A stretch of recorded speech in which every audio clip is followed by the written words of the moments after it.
Resident Evil Requiem is shaping up to be one of the most ambitious entries the franchise has ever attempted, and not just because it's the 9th mainline title in the series. What's really turning heads right now is the new NVIDIA Showcase that reveals how this game is being positioned as a next-generation visual benchmark, especially for the PC community. This isn't just another trailer showing off monsters, environments, and atmosphere, it's a full-on technology reveal built around path tracing, DLSS 4, and multi-frame generation. 3 of the major pillars modern PC rendering has that could completely change how survival horror feels to play. So let's break down what NVIDIA actually revealed, what it means for the game, and why this update is far more important than it might seem at first glance.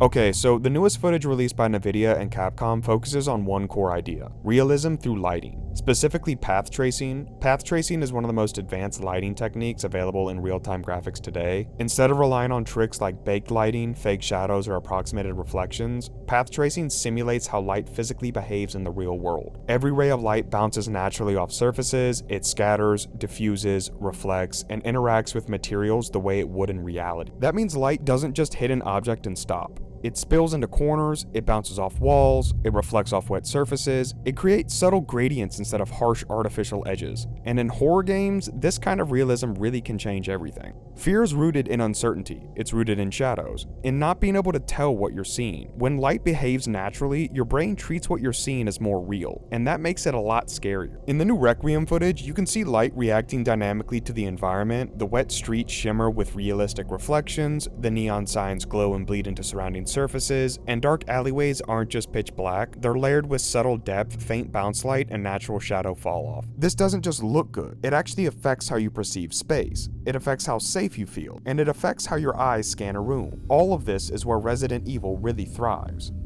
The franchise has always used lighting as a psychological weapon though. Think about the Spencer Mansion, the Raccoon City Police Department, and the Baker House. These places weren't just scary because of what was inside of them. They were scary because of how they were lit. The long shadows, flickering lights, and areas that feel half visible, all of these make you feel like something could be hiding just out of sight. Path tracing amplifies all of this, but there is a catch. It's incredibly demanding. Historically, it's been too expensive to use in real-time games without destroying performance, and that's why NVIDIA is pairing this reveal with their other major feature, DLSS 4 with multi-frame generation. DLSS stands for Deep Learning Super Sampling, and it's NVIDIA's AI-based rendering solution. Instead of rendering the game at full resolution, the GPU renders it at a lower internal resolution, and then uses a neural network trained on thousands of high-quality images to reconstruct a higher resolution output. The goal is simple: higher performance with minimal visual loss.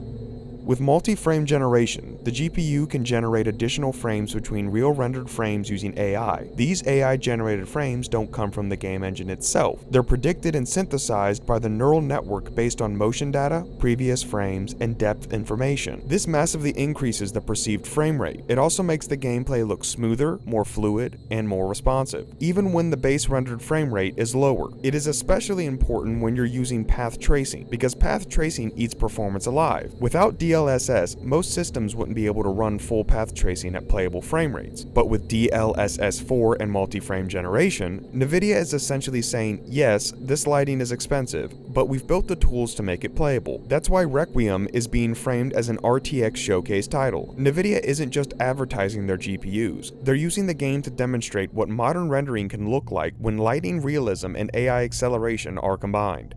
But the tech is only a part of the story. The trailer also reveals something else, quietly, but not accidentally. A shift in scale. The traditional Resident Evil games are known for tight, claustrophobic spaces, like the narrow hallways, locked doorways, confined rooms, places where you feel trapped. But in the new Requiem footage, we see something completely different. We see city streets. We see broader environments. We see crowds. We see larger spaces with more depth and verticality. This has sparked speculation that Requiem might feature larger explorable areas with more open-ended designs. Capcom hasn't confirmed anything like an open-world structure, but the gameplay demo footage is absolutely insane. The visual language suggests a departure from the purely enclosed environments the series is famous for, and moves drastically up in map size.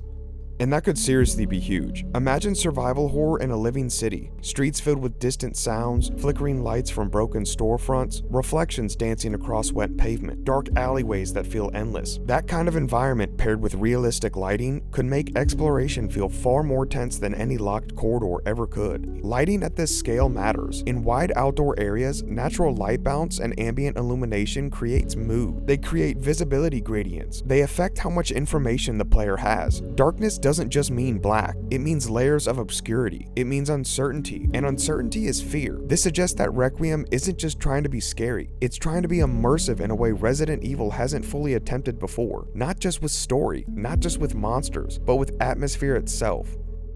The timing of this reveal isn't random. With the game launching early this year, NVIDIA is planting a flag. They want players to associate Requiem with next-gen visuals. They want it to be remembered as a benchmark title, a game people point to when they talk about what modern horror can look like. This also strongly suggests that PC will be the definitive version. Consoles will still look great, but full path tracing and DLSS style AI acceleration are uniquely powered on RTX hardware. That means PC players are likely to see the most dramatic visual leap. And again, this isn't just about graphics. Lighting influences gameplay. It affects how quickly you notice enemies. It affects how your eyes adjust to darkness, and it affects how safe or vulnerable you feel. A hallway that's lit by a single flickering bulb feels a lot different than one that's lit evenly. A monster emerging from a realistically shadowed corner feels more real than one popping out of static darkness. Path tracing doesn't just make things prettier, it makes them more believable. And when something feels believable, it becomes extremely scary. This is why NVIDIA's update matters. It's not just marketing, it's a glimpse into the future of horror design.